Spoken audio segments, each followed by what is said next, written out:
Here you go, divorce papers. Thanks for taking care of Mom. Ethan's words pierced me like a knife, and my heart sank. How could he say that to me after 13 years of caring for Eleanor? A bitter chill ran through my body as he callously dropped the completed divorce papers onto the floor at my feet. Vanessa stood beside him with a cruel smile etched across her face, her eyes gleaming with satisfaction. Make sure you're out by the end of today. Having you here just drags us down. I couldn't believe my eyes. They were actually smiling right after Eleanor's funeral. The funeral flowers weren't even wilted yet, and here they were, already celebrating their freedom. These two weren't human, they were cold-blooded demons, consumed by greed. I bent down, my fingers trembling slightly as I picked up the divorce papers from the floor. I refused to let them see me break. I refused to let people like them win. Something fierce stirred inside me as I lifted my head and smiled widely at them. Perfect. Let's fill these out and get them submitted right away. Their expressions shifted from smug satisfaction to utter confusion. I could see it in their eyes. They thought I'd lost my mind from exhaustion and grief. But behind my smile, I was laughing inside. Everything was falling into place exactly as I'd planned. We submitted the papers together that very day, and just like that, we officially became strangers. A month later, my phone lit up with a flood of missed calls from both of them. The constant vibration of notifications was almost amusing. I couldn't help but laugh out loud as I stared at my screen, feeling a wave of satisfaction wash over me. They finally understood what they'd done. My name is Olivia, and I'm 41 years old. I live, or lived, with my husband Ethan, his mother Eleanor, and his sister Vanessa. Just the four of us in that house, no children to speak of. For years, I've shouldered the responsibility of caring for Eleanor, who needed constant assistance, and mysteriously also for Vanessa, a perfectly capable adult who simply refused to work. Ethan was rarely home, always claiming it was because of work, and when he did grace us with his presence, he treated me more like a servant than a wife. How did I end up entangled with a family like this? Looking back now, with the clarity that comes from distance, I can't help but feel that my marriage was doomed from the very beginning. I married Ethan when I was 27 years old. We met through a mutual friend at a networking event, and he was 8 years my senior. At that time, I was thriving as a project manager at a major tech company, earning an impressive salary for someone my age. My success became a surprising obstacle in my dating life. Many men seemed intimidated by a woman who out-earned them. I'd hear comments like, "A woman who makes more than a man isn't attractive," or they'd make jokes about me being the breadwinner. Finding a relationship that might lead to marriage felt increasingly impossible. But Ethan seemed different, refreshingly so. It's the 21st century. Women should be making good money too. I admire your ambition, Olivia. After we get married, we'll both keep building our careers and create an amazing life together. His words felt like a cool drink of water in a desert. Finally, someone who saw my success as an asset rather than a threat. With that reassurance that I could maintain my identity and career, I decided to marry him. During our engagement, though, he brought up the idea of living with his mother. It's just Mom and me in the house now. Vanessa got married and moved out, and if I leave, Mom will be all alone. I'd really like us all to live together. What do you think? I agreed without a second thought, feeling a surge of empathy. Of course. She's your mother and she matters to you. Let's absolutely live together. Thank you, Olivia. Marrying you was the best decision I've ever made. His smile seemed so genuine then, his eyes crinkling at the corners with what I thought was love. Two factors influenced my willingness to live with Eleanor. First, I'd lost both my parents in a car accident during my college years, leaving an aching void of parental guidance in my life. Second, Eleanor herself was genuinely kind-hearted. When we first met, she showed me nothing but warmth and consideration. Having built a successful career as a nurse herself, she understood professional pressures and workplace dynamics. I was aware of the stereotypical mother-in-law tensions, but I truly believed they wouldn't apply with Eleanor. My only reservation was about Vanessa, whose selfish tendencies were apparent from our first meeting. Yet even then, whenever Vanessa crossed a line, Eleanor would firmly put her in her place, which gave me confidence that the living arrangement could work. When we finalized our decision to share a home, Eleanor looked at me with apologetic eyes. I'm sorry that as newlyweds, you'll have to share your space with me. Please don't apologize. I'm genuinely looking forward to living with you, Eleanor. My words came straight from the heart. Thank you.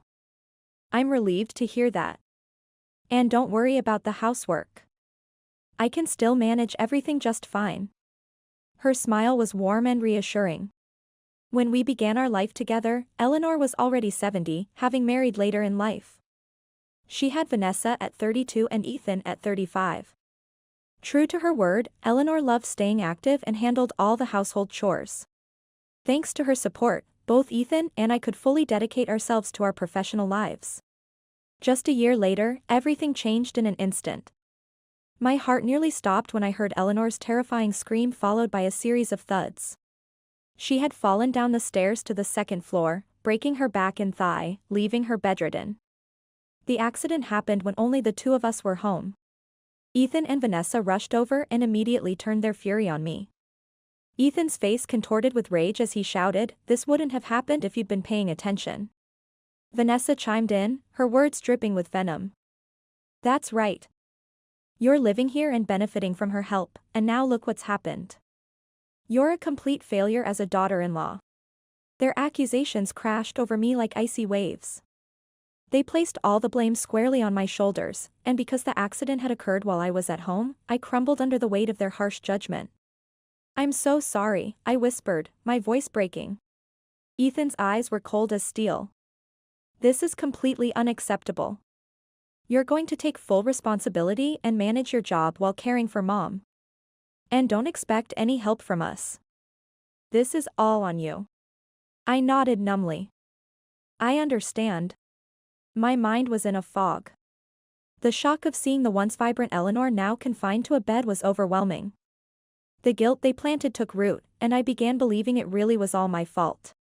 To care for Eleanor, who now needed constant assistance, I transitioned from my project management role to a data analyst position that allowed me to work remotely. The screen became my office, the bedroom my workplace. In truth, I had been on track for a senior management position. Just a few more years, and I would have secured that promotion I'd worked so hard for. Instead, I found myself completely derailed from my career trajectory. "I'm so sorry, Olivia," Eleanor would say, her eyes filled with genuine concern. "I feel terrible that you're stuck at home because of me and even had to change your career path." Her kindness was my only consolation. Despite her pain, she remained aware of my sacrifice. "I'm okay, Eleanor," I'd assure her, forcing a smile. She would look at me skeptically. "Still, I feel bad. I'd be perfectly fine with a professional caregiver." But Ethan wouldn't hear of it. He bristled at the mere suggestion of us strangers in the house. And so at 28, I became a full-time caregiver. Never in my wildest dreams did I imagine caregiving would enter my life before I even had children of my own. My professional advancement and my dreams of motherhood were both suddenly out of reach. Each day became a blur of toilet assistance, feeding support, and struggling to meet my work deadlines. My back ached from lifting Eleanor, my mind drained from constant multitasking. Ethan's words grew increasingly cruel. "It's only natural.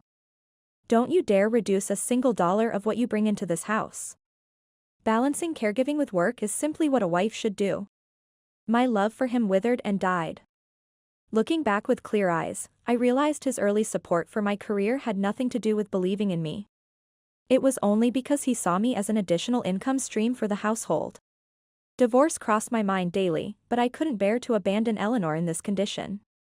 At the very least, I was determined to stay with her until the end. So I swallowed Ethan's heartless words, my jaw clenching so tight I sometimes woke with headaches. 2 years later, Eleanor's determination paid off. Despite her age, she was slowly regaining strength, even managing to sit up on her own. That small victory sparked a glimmer of hope in our daily struggle. But that hope was quickly extinguished. Vanessa was getting divorced and moving back home. My stomach dropped at the news. Why is she coming back here? She left as a married woman to start her own life. This might be her childhood home, but Ethan and I live here now.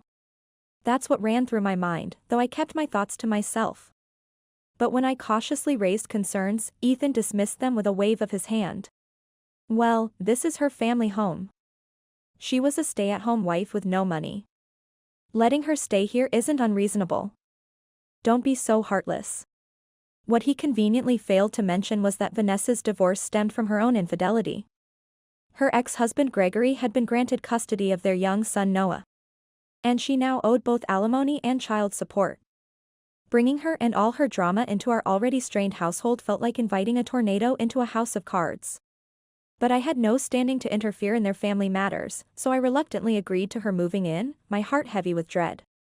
Olivia, thanks a bunch. Vanessa exclaimed with artificial cheerfulness as she dropped her designer luggage in the hallway. Things got messy, and I need a fresh start. I'll be counting on you.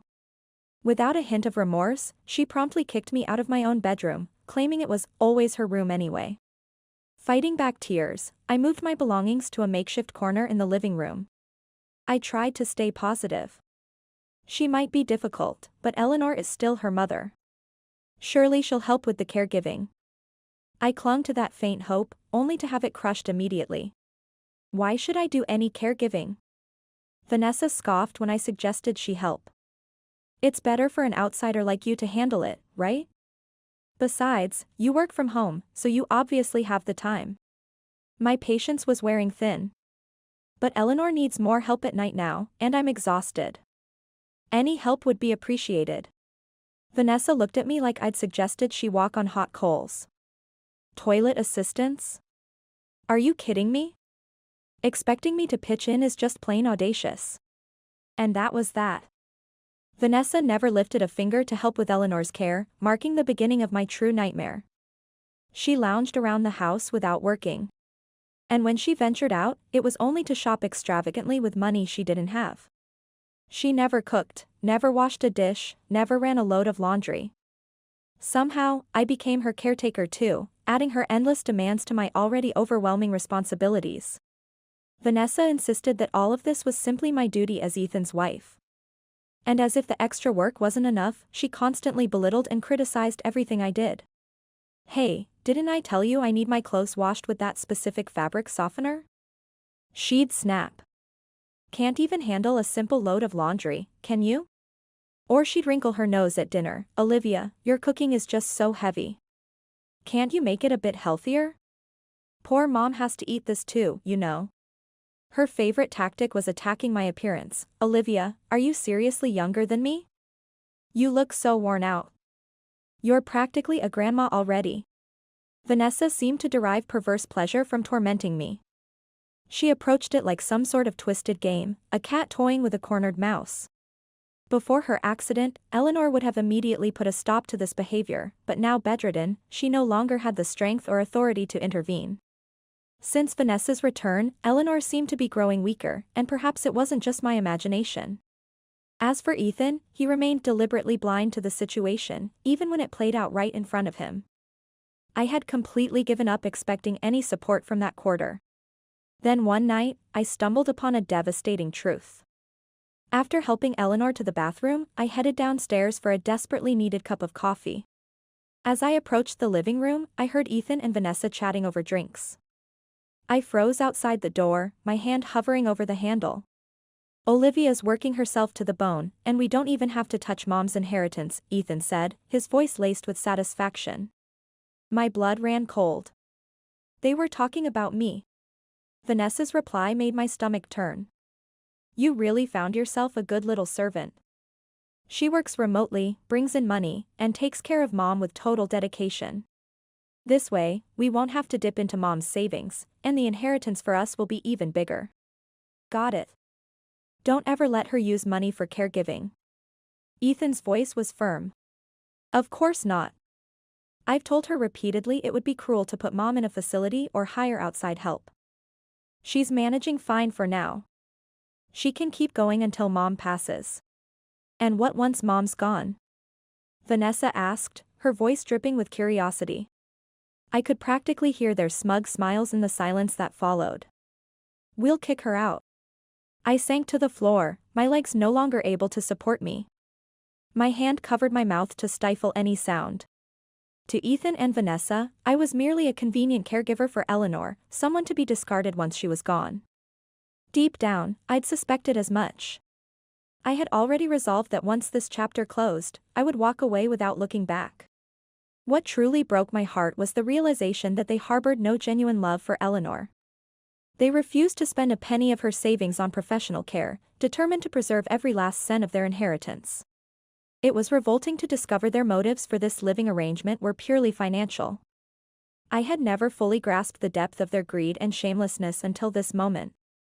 I pulled myself up from the floor, my heart heavy with a mixture of sadness and resolve. This can't continue. This isn't right, I whispered to myself, a promise forming in my mind. From that moment forward, the caregiving life became a struggle beyond words. Eleanor's health declined steadily with age, her strength ebbing away day by day. As she lost the ability to perform basic tasks, her confidence withered along with her independence. With her increasing care needs, balancing my remote work became nearly impossible, and in the 5th year of caregiving, I made the wrenching decision to leave my job. How could you do something so selfish? We're losing an income. Ethan exploded when I told him, his face flushed with rage. I could barely keep my eyes open as I faced him. I just can't take my eyes off Eleanor anymore. Lately, she's started showing signs of dementia. Then at least do some piecework from home. Useless. He spat the words at me like venom. Ethan began treating me like an inconvenience, brushing me aside at every turn. I could see it in his eyes, he wanted the caregiving to end quickly, and for me to disappear as well now that I was exhausted and no longer the vibrant woman he'd married. I wish Mom would just pass already. I overheard him mutter this chilling phrase one evening when he thought I was out of earshot. His mind was fixated entirely on the inheritance that would follow Eleanor's death. Greedy doesn't begin to capture the depth of his callousness. Vanessa was no different. She remained completely uninvolved in Eleanor's care and seemed to exist solely to torment me with her constant demands and criticisms. Even the once kind Eleanor gradually succumbed to the fog of dementia. By the time our caregiving journey reached its 10th year, she had completely forgotten who I was most days. Her eyes would light up with surprise when I entered her room. "Hi. What a lovely young lady. Thank you so much." On good days, Eleanor was gentle and appreciative. But other times, fear would overtake her. "No. Who are you?" "A thief." "I'm scared." "Dad, help me." Eleanor's memory became increasingly confused and fragmented. I learned to approach her carefully, moving slowly to avoid startling her, and speaking in soothing tones when she became agitated. During one particularly difficult episode, when I prevented her from wandering outside alone at night, she scratched above my eye in panic, leaving a permanent scar that I now wear as a reminder of those challenging years. Before I knew it, time had slipped through my fingers like sand. I had been in my 20s when this all began, and now I was 41, with faint lines etched around my eyes that hadn't been there before. Eleanor was 84, and our caregiving journey had stretched into its 13th year. And finally, that inevitable day arrived. Early one morning, Eleanor suffered a massive heart attack and passed away in the hospital. It happened so suddenly that my mind couldn't process it at first. A complex wave of emotions washed over me, profound sadness and loneliness from losing Eleanor, but simultaneously, an unmistakable sense of relief and newfound freedom. "She's gone." When the doctor spoke those words, I stood there, dry-eyed and numb. Perhaps because beneath the grief, I felt a quiet sense of accomplishment, knowing I had cared for her faithfully until her final moment. Beside me, Vanessa sobbed theatrically, dabbing at her eyes with a tissue, while Ethan clenched his jaw and looked away. But I knew exactly what expression lurked on his downturned face, barely concealed anticipation. Eleanor's funeral passed in a hazy blur. Though it was a modest, rather sparse affair, arranged as cheaply as possible by the frugal Ethan and Vanessa. I managed all the behind-the-scenes work, greeting relatives, coordinating arrangements, and handling every detail. By the end, exhaustion had seeped into my bones. As I was cleaning up the drink glasses in the kitchen afterward, Ethan and Vanessa walked in, already changed from their funeral clothes into casual attire, their mourning apparently complete. "Olivia, is the cleanup done?" Ethan asked, his tone revealing his impatience. Yes, I just need to finish what's in the sink. My hands were still submerged in soapy water. I see. Then Ethan's face broke into a satisfied smile that made my skin crawl. Here's the divorce papers. Thanks for caring for my mom. He dropped the signed papers onto the floor at my feet with a soft thud. I stared down at them, momentarily stunned by their callousness. Vanessa stepped forward, wearing the same cruel smile. Make sure you're out by the end of today. Having you here just drags us down. I quietly turned to face them fully, wiping my hands on a dishcloth. Kneeling down, I reached for the divorce papers they had dropped so disrespectfully. I could sense their smirks as they watched me, assuming I was picking them up with reluctance and defeat. But they couldn't have been more wrong. My heart was actually racing with excitement. Perfect. Let's fill these out and get them submitted right away, I said, my voice steady and confident. What? Their synchronized look of confusion was priceless as their smug expressions dissolved into bewilderment. Ignoring their reaction, I calmly filled out the forms, my handwriting steady and deliberate. Inside, I was laughing with satisfaction. Everything was unfolding exactly according to my plan. These two were so predictable, it was almost disappointing. Their confusion at my unexpected response only confirmed they had completely misjudged me. I had been waiting for this precise moment for 13 long years, the moment I could finally free myself from this marriage. All right, now let's head to file it. It's best if we both witness it being officially submitted.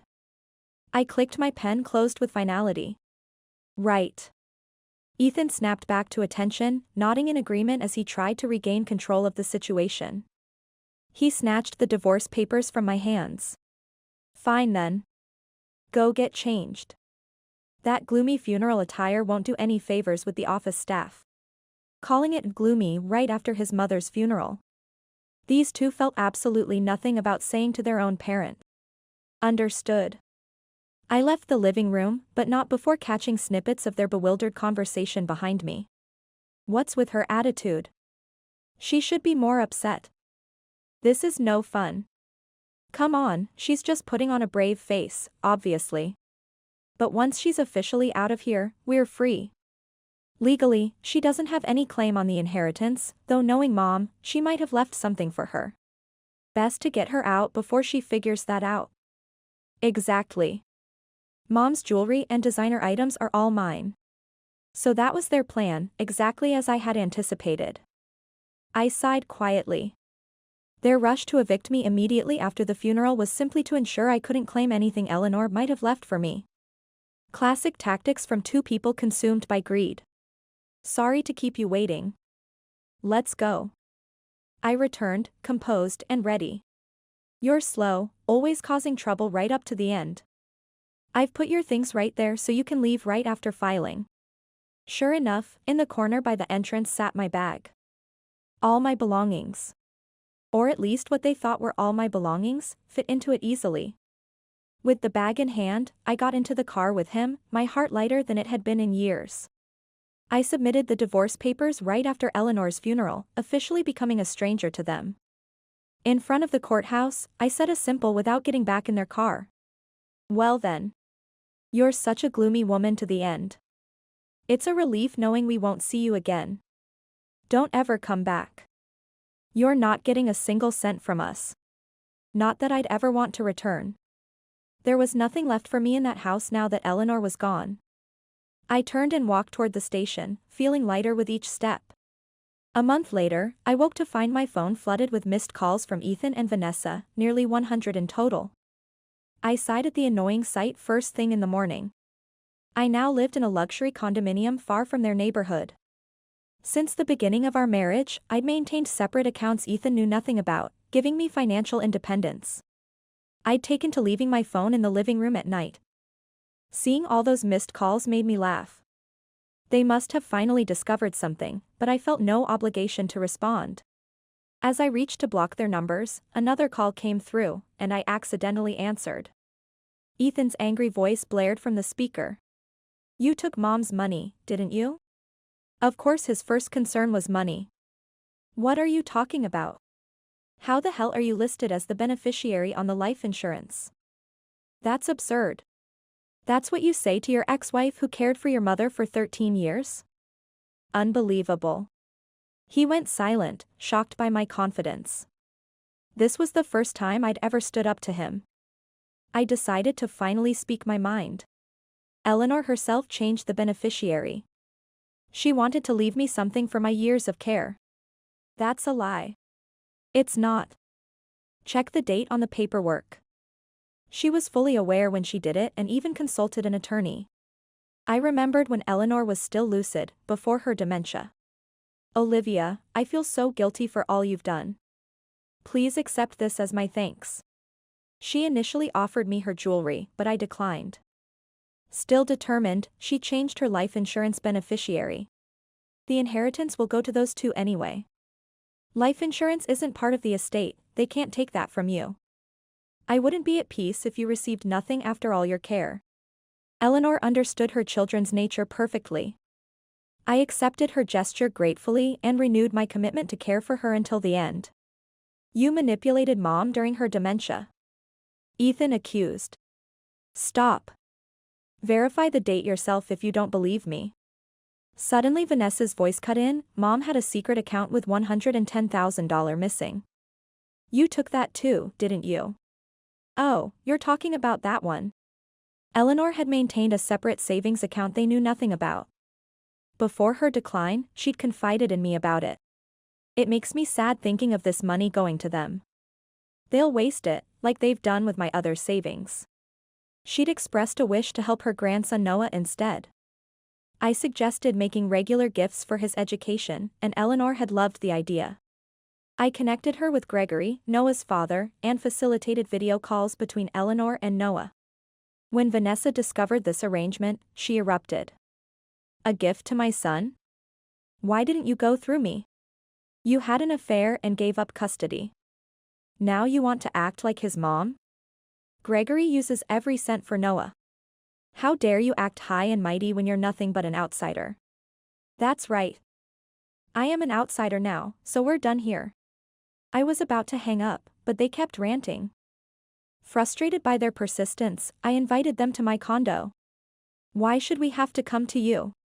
They were furious at first but eventually agreed, motivated by money. After a while, the intercom rang. The concierge looked confused, which made me smile. I'll handle it. Please tell them to wait in the lobby.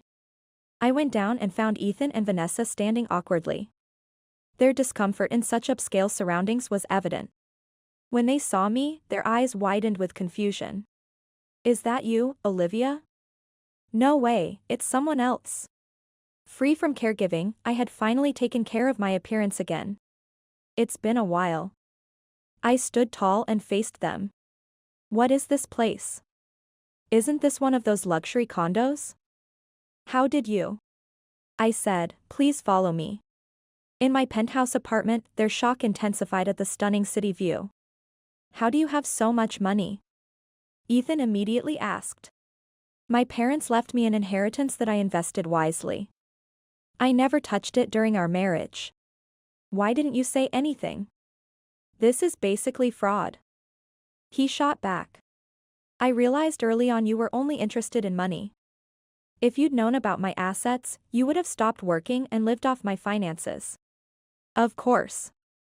We're family, so everything is communal property. I smirked at him. I see.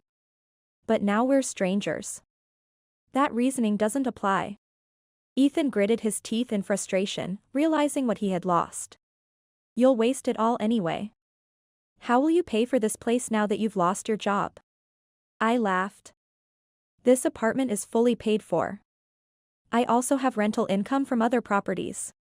Ethan sank to his knees in shock. This is the last time you're coming here. You're banned from the building. Who would even want to come here? You'll be signing an agreement before you leave. I retrieved the documents and had them sign. I had set a trap, and they fell right into it. I'm done with a lying woman like you, Ethan grumbled as he signed. After they left, I smiled to myself, knowing they had no idea what was coming. Little did they know, I had security cameras installed throughout my condo. The footage clearly showed Ethan taking a watch and Vanessa stealing jewelry while I was out of my house. I had placed these items strategically, but their shameless theft was still disturbing. I reported the incident to the police, providing the video evidence. Ethan and Vanessa were arrested for theft. Since we were legally divorced, family exemptions didn't apply. Ethan lost his job over the scandal. Now he was struggling with part-time work while Vanessa resisted finding employment. I got fired. You need to start working. I absolutely refused to work. The greedy pair would continue their dysfunctional relationship, bound by financial necessity. I started my own home care service company, turning my 13 years of caregiving experience into something meaningful. After caring for Eleanor, I understood the importance of compassionate support in one's later years. I think of her smile when she spoke with Noah, hoping everyone can experience such joy in their final chapter. Though my company is still small, I've assembled an excellent team. We provide quality care while ensuring our caregivers work in supportive conditions. Reflecting on those challenging years, I only regret not bringing Eleanor more happiness. I work so hard today to honor her memory and ensure those difficult years weren't wasted.